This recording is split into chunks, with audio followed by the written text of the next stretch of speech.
Hi folks, welcome to another Chief Steamer video. We're talking here about replacing parts on your steamer because things are broken.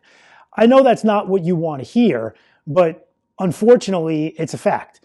If you're a heavy user, which most people are, and you're using a machine every day, 8 hours a day, 5, 6 days a week, the machine's going to break at some point.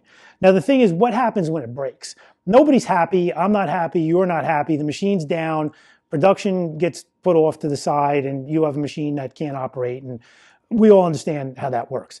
So my philosophy is, because I know so much about this machine and every single problem comes back to me, there's very rarely something that I haven't seen yet.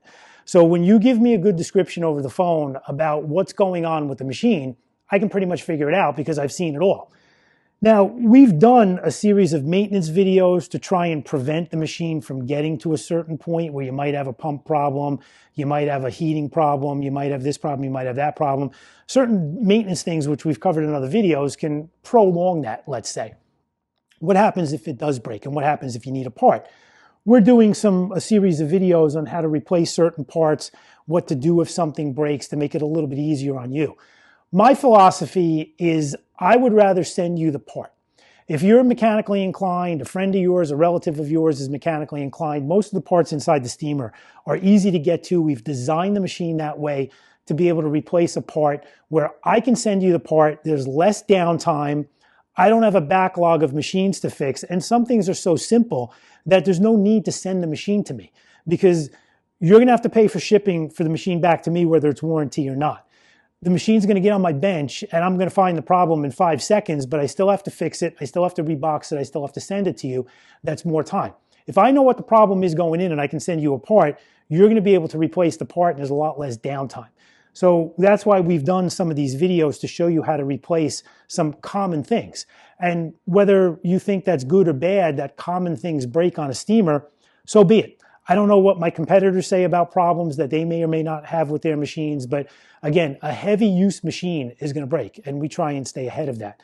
So my philosophy is if the machine has a problem, we're going to discuss it. I'm going to be able to diagnose it. My percentage of being correct the first time on diagnostics is about 95%. That's if I have the correct information. But I want to explain how certain things work in some of the videos that we do to make you understand how the machine works and hopefully how not to get to a point where the lack of maintenance is going to make the machine break. Because unfortunately, lack of maintenance is a big problem of why parts fail. It's not defective parts, it's parts being overworked for a prolonged period of time, then the part eventually fails. And that's not defective, that's just overuse. So we're going to do some videos that you're going to see here and there, different parts that fail, that are easy to replace, and I'm going to explain that. But hopefully if you've seen this video and you understand that something's going to break, but we're going to take care of it, and I'm going to be able to figure out in diagnostics over the phone and get you a part, hopefully you'll appreciate that and be able to deal with the problem a little bit easier if it happens.